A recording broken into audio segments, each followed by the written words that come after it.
चलिए शुरू करते हैं। इसमें हमारे पढ़ने इसमें हम ये हमारा सेट 4 है, ठीक है। दरोगा का सेट 4 है। इसके पहले हमने 1 2 3 सेट 3 तक अपलोड कर चुके हैं। ये हमारा सेट 4 है। तो हम चलिए शुरू करते हैं 1 नंबर क्वेश्चन से। पहला क्वेश्चन बोलता है कि ऋग्वैदिक काल के संदर्भ में निम्नलिखित कथनों पर विचार कीजिए। इन कथनों पर विचार कीजिए। पहला बोलता है कि इस काल में बाल विवाह प्रथा प्रचलन में नहीं थी। यानी हमारा ऋग्वैदिक काल में, जो हमारा ऋग्वैदिक काल है वो कितना से कितना तक था, तो 1500 से लेकर यह 600 BC तक यह हमारा ऋग्वैदिक काल था, ठीक है। तो इस काल में हमको पता करना है कि क्या क्या था। तो इस काल में बाल विवाह प्रथा प्रचलन में नहीं थी, तो ये बात सही है। गाय को अधन्य कहा जाता था, यानी गाय को न मारने योग्य, यानी गाय को मारा नहीं जा सकता है, और गाय को मारने पर फांसी दिया जाता था। तो ये भी बात सही था। और विदत सबसे प्राचीन संस्था थी, तो ये भी सही था। यानी option number D is right answer. दूसरा नंबर क्वेश्चन बोलता है कि निम्नलिखित महाजनपदों को उनकी राजधानी के साथ सुमेलित कीजिए।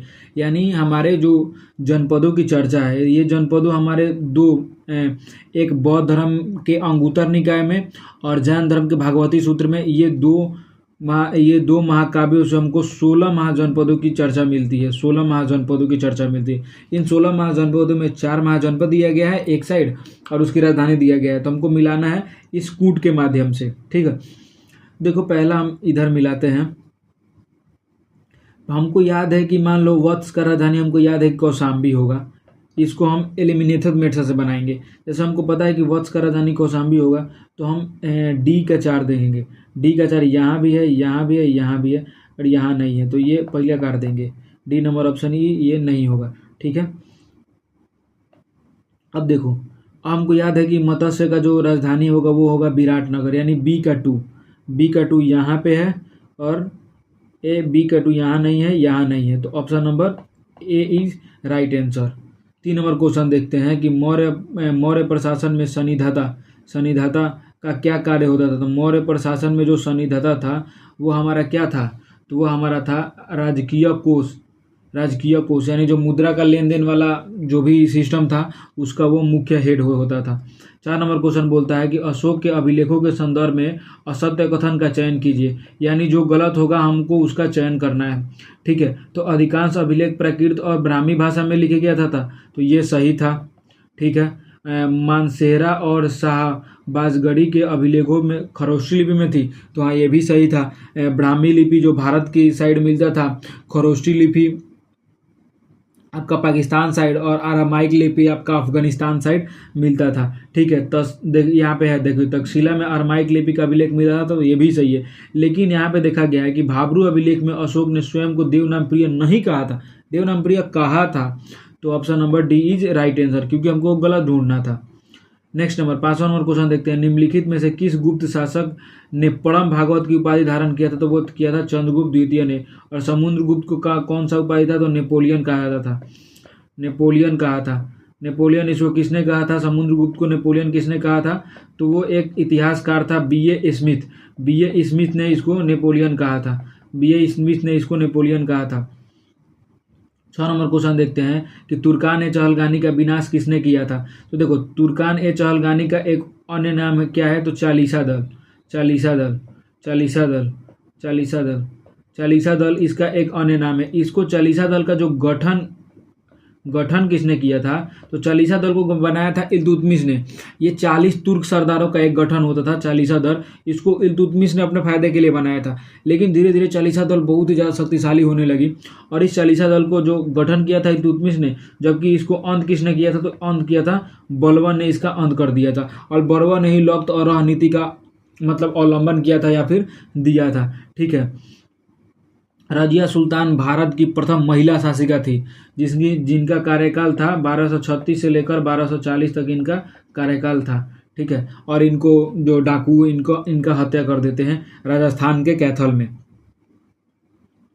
नेक्स्ट नंबर क्वेश्चन देखते हैं। 7वां नंबर क्वेश्चन देखते हैं। विजयनगर साम्राज्य में आयंगर व्यवस्था का संबंध किससे था, तो आयंगर व्यवस्था का संबंध ग्रामीण प्रशासन से था। 8 नंबर क्वेश्चन देखते हैं, अकबर द्वारा किए गए सुधारों का सही कालानुक्रम बताइए, यानी सही कालक्रम क्या है।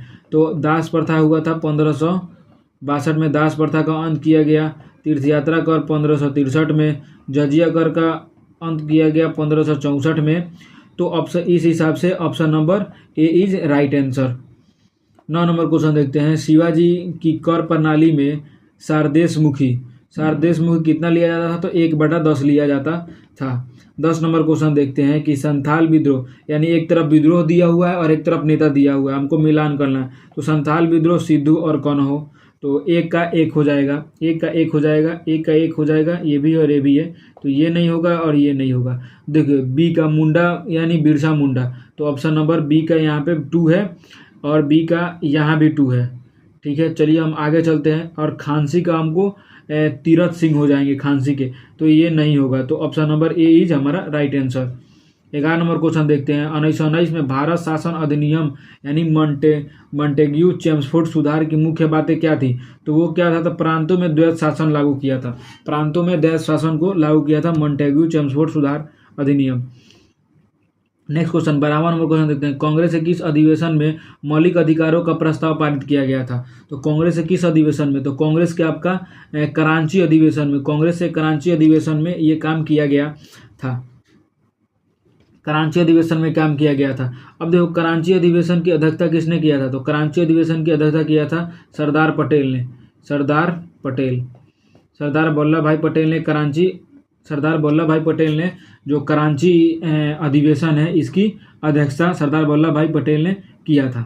ठीक है, हम और देखो लाहौर अधिवेशन की अध्यक्षता किसने किया था। तो लाहौर अधिवेशन की अध्यक्षता नेहरू ने किया था। लखनऊ अधिवेशन की अध्यक्षता भी किसने किया था, तो नेहरू ने किया था। फैजपुर अधिवेशन की अध्यक्षता किसने किया था, तो नेहरू ने किया था। लखनऊ अधिवेशन में क्या हुआ था, लखनऊ अधिवेशन में, तो इस अधिवेशन में क्या हुआ था कि संविधान सभा का कांग्रेस द्वारा औपचारिक रूप से मांग किया गया था। वही फैजपुर अधिवेशन में क्या हुआ था कि इस मांग को पुनः दोहरा दिया गया था।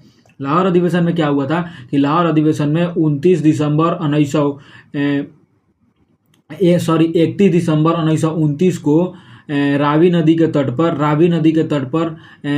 रात को 12 बजे झंडा फहराया गया था और जवाहरलाल नेहरू जी द्वारा बोला गया था कि अब हम पूर्ण स्वराज हैं, यानी पूर्ण स्वराज की घोषणा किया गया। और प्रत्येक 26 जनवरी को स्वतंत्रता दिवस के रूप में मनाया गया और भारत का पहला स्वतंत्रता दिवस 26 जनवरी 1930 को मनाया गया। 13 नंबर क्वेश्चन बोलते हैं कि अगस्त प्रस्ताव 1940 के समय भारत का वायसराय कौन था। तो अगस्त प्रस्ताव 1940 के समय भारत का वायसराय कौन था, तो लीन लिथगो उस समय था। गांधी ने व्यक्तिगत सत्याग्रह के लिए दूसरा सत्याग्रही किसे चुना था। तो वो चुना था आपका जवाहरलाल नेहरू को, ऑप्शन नंबर बी। 15 नंबर क्वेश्चन देखते हैं, द इंडिया स्ट्रगल नामक पुस्तक के लेखक कौन थे। तो वो थे सुभाष चंद्र बोस ने द इंडिया स्ट्रगल नामक पुस्तक लिखा था। लाला लाजपत राय का एक बुक था अनहैप्पी इंडिया किनका बुक था। तो लाला लाजपत राय का बुक का नाम था अनहैप्पी इंडिया। और इंडिया विंस फ्रीडम, और मौलाना अब्दुल कलाम का एक बुक था इंडिया विंस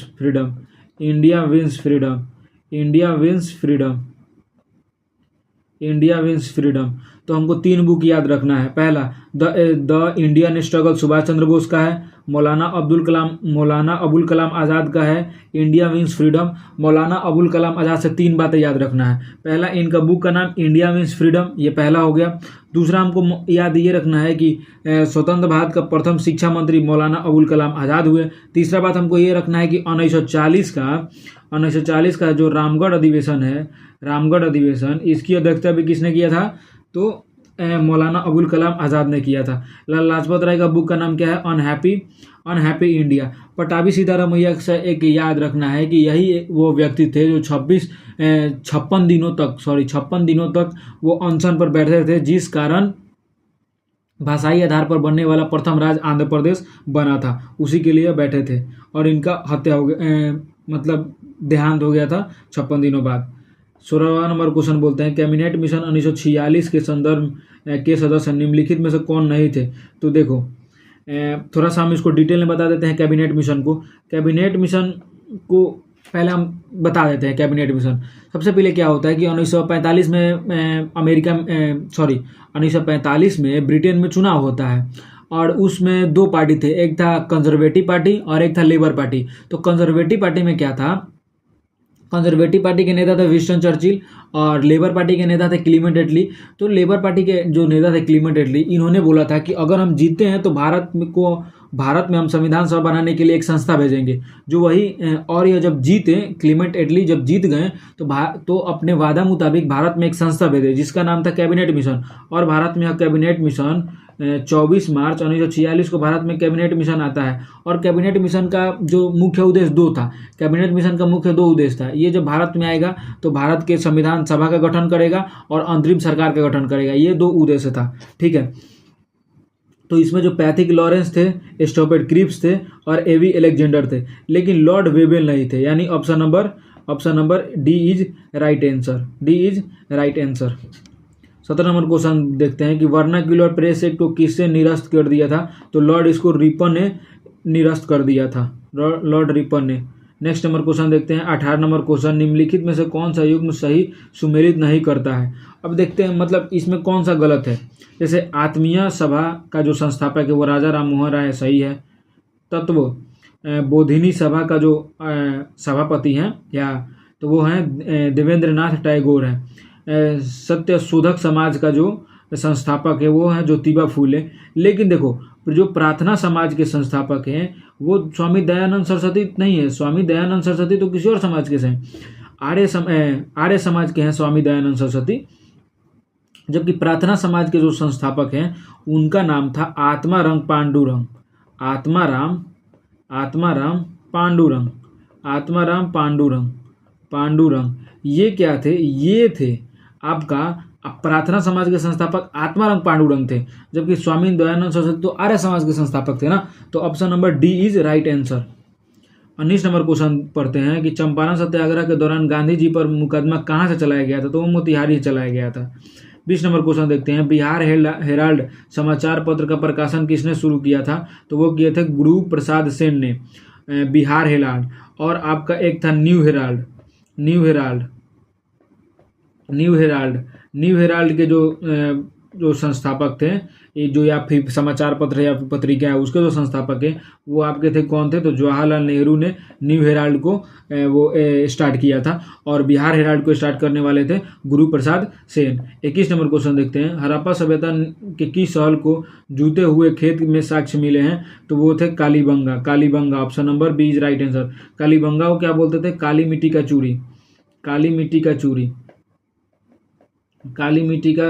चूड़ी।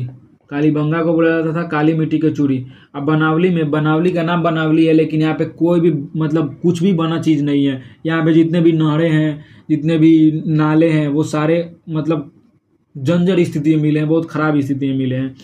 धौलावीरा में क्या बोलते हैं, जल निकासी प्रणाली की सबसे उत्तम व्यवस्था धौलावीरा में से हमें मिला है, जो कि आपका गुजरात में है। 22 नंबर क्वेश्चन बोलता है, दिल्ली सल्तनत में दीवान आरिज यह एक विभाग था जो कि यह एक सैन्य विभाग था। Option number B. 23 नंबर क्वेश्चन बोलते हैं, रहनुमाई मजदायसन सभा का संबंध किस धर्म सुधार से था। तो वो साहब का पारसी धर्म से। 24 नंबर क्वेश्चन बोलता है कि 1946 में गठित अंतरिम सरकार में खाद्य एवं कृषि मंत्री कौन थे। देखो इसमें चारों कौन बता देते हैं। तो डॉक्टर जो राजेंद्र प्रसाद थे, ये तो सही आंसर हो जाएंगे। डॉक्टर राजेंद्र प्रसाद क्या थे, तो यह थे आपका खाद्य एवं कृषि मंत्री कौन थे। तो डॉक्टर राजेंद्र प्रसाद थे। वहीं पे आपका जगजीवन राम थे, ये थे श्रम मंत्री। ये कौन मंत्री थे, तो ये थे श्रम मंत्री। आपका आसफ अली खान है, ये है आपका परिवहन मंत्री, रेलवे एवं परिवहन मंत्री। परिवहन एवं रेलवे मंत्री कौन हो जाएंगे आपके, आसफ खान हो जाएंगे। जॉन मथाई क्या हो जाएंगे, तो जॉन मथाई आपके हो जाएंगे उद्योग एवं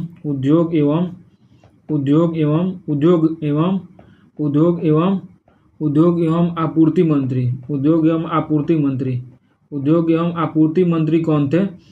तो उद्योग एवं आपूर्ति मंत्री कौन थे, तो जॉन मथाई थे। 25 नंबर क्वेश्चन बोलते हैं, किसने कहा था कि कांग्रेस अपनी पतन की ओर लड़खड़ा रही है। तो लॉर्ड कर्जन ने कहा था कि कांग्रेस अपनी पतन की ओर लड़खड़ा रही है, लॉर्ड कर्जन ने कहा था। 26 नंबर क्वेश्चन देखते हैं कि सहायक संधि स्वीकार करने वाला प्रथम मराठा कौन था। तो वो थे आपका बाजीराव, पेशवा बाजीराव द्वितीय जो थे। ये क्या किए थे कि ये प्रथम मराठा थे जिन्होंने संधि किया था। 27 नंबर क्वेश्चन, पावना विद्रोह 1837 के जो प्रमुख नेता कौन थे। तो पावना विद्रोह का मुख्य रूप से कहाँ हुआ था। तो यह बंगाल में हुआ था पावना विद्रोह। 28 नंबर क्वेश्चन देखते हैं कि सल्तनत काल में भू राजस्व की मसाहत प्रणाली किसने शुरू किया था। तो वो आपके अलाउद्दीन खिलजी ने शुरू किया था। अलाउद्दीन खिलजी ने शुरू किया था ये। अब देखो इससे हमको कुछ और हम प्रश्न बनाते हैं। जैसे आपका मोहम्मद बिन तुगलक है, ये एमबीटी ये दिल्ली सल्तनत का सबसे पढ़ा लिखा व्यक्ति था। कौन था? एमबीटी। इल्तुतमिश को गुलाम कहा जाता है और इल्तुतमिश ने आपका कुतुब मीनार को अंतिम रूप से बनवाकर मतलब अंतिम रूप से यह इसी ने बनवाकर समाप्त किया था। जैसे स्टार्ट करने वाले थे ऐबक, लेकिन ख़त्म किसने किया था? तो इल्तुतमिश ने किया था। फिरोज शाह को हम लोग नहरों मतलब सबसे ज़्यादा नहर इन्हीं ने बनाया था, तो नहरों का जनक कहते हैं। मुद्रा राक्षस में किस राजा की कहानी का वर्णन है। तो वो है आपका चंद्रगुप्त मौर्य की कहानियों का वर्णन है। मुद्रा राक्षस के जो लेखक है यह एक बुक है और इस बुक के जो लेखक है वो थे विशाखा दत्त। मुद्रा राक्षस के लेखक कौन है? तो विशाखा दत्त। इसमें आपका चंद्रगुप्त मौर्य के बारे में वर्णन किया गया है। और एक है कौटिल्य द्वारा रचित अर्थशास्त्र में भी चंद्रगुप्त मौर्य के जीवन के बारे में और पटना और यानी पाटलिपुत्रा के प्रशासन के बारे में चर्चा किया गया है। नेक्स्ट नंबर क्वेश्चन देखते हैं आपका 30 नंबर क्वेश्चन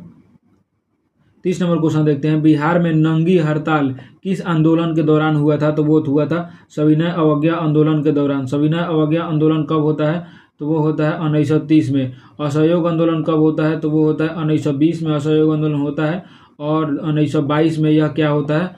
तो इसको बंद कर दिया जाता है। भारत छोड़ो आंदोलन कब होता है? तो 1942 में भारत छोड़ो आंदोलन होता है और भारत छोड़ो आंदोलन महात्मा गांधी जी द्वारा होता है। भारत छोड़ो आंदोलन के दौरान ही आपका जो हजारीबाग जेल से जयप्रकाश नारायण भाग जाते हैं और जाकर क्या बोलते हैं और जाकर नेपाल में आज़ाद दस्ता का निर्माण करते हैं। चंपारण सत्याग्रह कब होता है? तो 1917 में। चंपारण सत्याग्रह जो चंपारण में किसने बुलाया था? तो राजकुमार शुक्ल ने बुलाया था। और राजकुमार शुक्ल कहाँ पे गए जाकर मतलब कहाँ पे मिले थे तो और बात किए कि आप आइए यहाँ पे। तो लखनऊ अधिवेशन 1916 में। 31 नंबर क्वेश्चन बोलता है कि यदि लिफ्ट की रस्सी अचानक टूट जाए तो लिफ्ट में बैठे व्यक्ति को आभासी भार क्या होगा। तो देखो क्या होता है कि मान लो कि ये ऐसे हम ये है और इससे हम ऐसे लिफ्ट को जोड़ दिए, ये अचानक ऐसे टूट जाए तो इसमें बैठे व्यक्ति जैसे हम ऐसे बैठे हुए हैं और अचानक हम ऐसे नीचे गिरने लगे तो हमारा भार क्या होगा। तो हमारा भार ऐसे लगता है कि 0 हो गया, हम शून्य हो चुके हैं, तो हमारा भार क्या हो जाएगा? तो शून्य हो जाएगा। Option number C is right answer. 32 नंबर बोलते हैं केशिकत्व यानी कैपिलरिटी के का क्या कारण है। तो वो उसका कारण है आपका सरफेस टेंशन यानी पृष्ठीय तनाव। 32 नंबर क्वेश्चन देखते हैं 33 नंबर क्वेश्चन देखते हैं। प्रकाश में व्यक्तिगत करण के सिद्धांत का खोज किसने किया था। तो वो किए थे आपका थॉमस यंग ने इस सिद्धांत का खोज किया था। नेक्स्ट नंबर देखते हैं 34 नंबर क्वेश्चन। विद्युत मोटर यानी इलेक्ट्रिक मोटर ऊर्जा को किस रूप में परिवर्तित करता है। तो इलेक्ट्रिक है तो पहले विद्युत लेगा और विद्युत ऊर्जा को यांत्रिक ऊर्जा में, यानी option number B is right answer इसका हो जाएगा। 35 नंबर क्वेश्चन देखते हैं। निम्नलिखित में से किसका अपवर्तनांक सर्वाधिक है। तो आपका हीरा का अपवर्तनांक जो सबसे ज़्यादा हीरा का अपवर्तनांक है। 36 नंबर क्वेश्चन देखते हैं। नाभिकीय रिएक्टर मंदन के रूप में किसका प्रयोग किया जाता है। तो वो उसका किया जाता है आपका भारी जल यानी D2O और ग्रेफाइड यानी ऑप्शन नंबर क्या हो जाएगा 1 और 2। ऑप्शन नंबर 1 सेकेंड 1 और 2 केवल 1 और 2 option number B is right answer. 37 नंबर क्वेश्चन बोलता है कि सूची 1 को सूची 2 से मिलाइए, यानी एक तरफ अम्ल दिया हुआ है और एक तरफ उसका स्रोत दिया हुआ है। देखो लैक्टिक अम्ल दूध में मिलता है और लैक्टिक अम्ल अगर हमारे यहाँ पे घुटना में अगर जम जाएगा तो हमें दर्द मतलब बहुत ज़्यादा थकान महसूस होगा, बहुत ज़्यादा दर्द महसूस होगा। तो ये 1 नंबर सही है। टार्टरिक अम्ल इमली में पाया जाता है, ये भी सही है, यानी ए का ए होना चाहिए, बी का 2 होना चाहिए। ऑप्शन नंबर में हम देख लेते हैं, ए का ए, बी का टू, ये हो जाएगा, ये नहीं होगा, ये नहीं होगा, ये नहीं होगा, यानी option number A is right answer. Formic अम्ल चींटी के डंक में पाया जाता है। फॉर्मिक अम्ल को हम लोग मेथनोइक अम्ल भी कहते हैं। और साइट्रिक अम्ल नींबू में पाया जाता है। नींबू का पीएच मान होता है 2.4, नींबू का पीएच मान 2.4 होता है। 38 नंबर क्वेश्चन बोलते हैं, पीतल, कांसा और जर्मन सिल्वर में कौन सी धातु कॉमन है, यानी उभयनिष्ठ है, तो आपका तांबा धातु कॉमन है। 39 नंबर क्वेश्चन बोलता है, भोपाल त्रासदी गैस में मिथाइल आइसोसाइनाइड किससे प्रतिक्रिया कर जहरीली गैस बन गई। तो देखो, जो मिथाइल आइसोसाइनाइड वाला जो भी भोपाल त्रासदी गैस कैसे हुआ, तो भोपाल त्रासदी गैस मिसाइल आइसोसाइनाइड नीचे रखा हुआ था और ऊपर से क्या हुआ था कि एक ऐसे जो क्या बोलते हैं नल जल जा रहा था, नल जल यानी ऊपर से एक ऐसा पाइप का टंकी जा रहा था और उस पाइप की टंकी बहुत जंजर स्थिति में था और वहां से एक लीकेज हुआ तो पानी सीधा मिथाइल आइसोसाइनाइड पर गिरा और यह एक जहरीली गैस बना लिया। तो ये किसमें क्या हो जाएगा, तो जल हो जाएगा। 40 नंबर क्वेश्चन देखते हैं कि जल की अस्थायी कठोरता दूर करने के लिए किसका उपयोग किया जाता है, तो आपका सोडियम कार्बोनेट का उपयोग किया जाता है। सोडियम कार्बोनेट का सूत्र क्या होता है, Na2CO3, यानी धोवन सोडा, इसको हम लोग बोलते हैं सोडियम कार्बोनेट को। 41 नंबर क्वेश्चन बोलता है कि निम्नलिखित में से कौन सा एक विस्फोटक नहीं है, तो इसमें विस्फोटक कौन सा नहीं है, तो क्लोरोफॉर्म एक विस्फोटक नहीं है। 43 नंबर क्वेश्चन बोलता है कि कोशिका झिल्ली मुख्य रूप से किसकी बनी होती है, तो कोशिका झिल्ली आपका प्रोटीन और लिपिड की बनी होती है। सेलुलोज किसकी बनी होती है, तो कोशिका भित्ति किसकी बनी होती है, तो कोशिका भित्ति सेलुलोज की बनी होती है।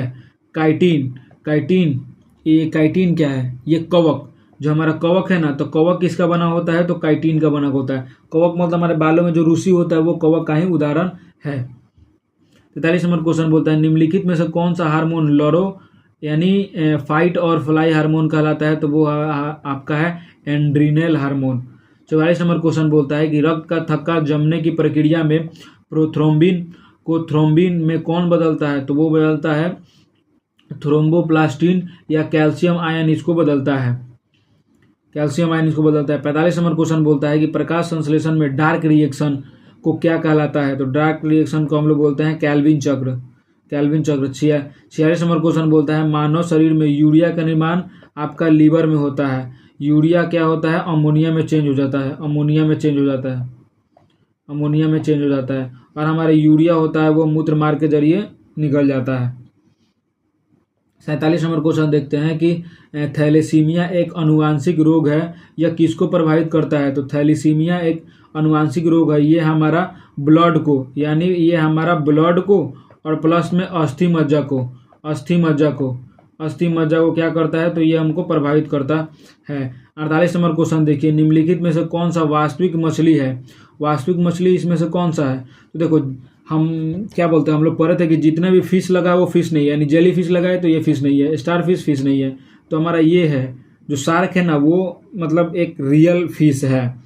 पौधों में फ्लोएम का मुख्य कार्य क्या है, अब यहीं पे हम लोग समझ लेते हैं दो कार्य, एक होता है जाइलम और दूसरा होता है फ्लोएम। जाइलम में क्या होता है, जाइलम का कार्य और फ्लोएम कार्य समझते हैं। जैसे ये कोई भी एक पेड़ हो गया, तो पेड़ में एक कोई पेड़ हो गया और इसका ये जड़ हो गया, तो जड़ से जल और खनिज, जल प्लस खनिज जड़ से जाइलम लेकर ऊपर जाएगा पत्तियों तक। पत्तियां क्या करेगी कि सूर्य का प्रकाश से प्रकाश संश्लेषण करेगी, भोजन बनाएंगी और जो भोजन को सारे भागों में कौन पहुंचाएगा, तो फ्लोएम। जड़ से जल और खनिज को जाइलम लेकर जाएगा पत्तियों तक, पत्तियों में खाना बनने के बाद फ्लोएम उस भोजन को सारे अंगों में पहुंचा देगा। तो जाइलम जल खनिज का वहन करेगा और फ्लोएम भोजन का वहन करेगा, यानी फ्लोएम किसका भोजन करेगा, तो यह आहार भोजन का, यानी option number B is right answer. 50 नंबर क्वेश्चन बोलता है कि ब्लू बेबी सिंड्रोम जल में किसकी अधिकता के कारण होता है, तो जल में नाइट्रेट की अधिकता के कारण ब्लू बेबी सिंड्रोम होता है।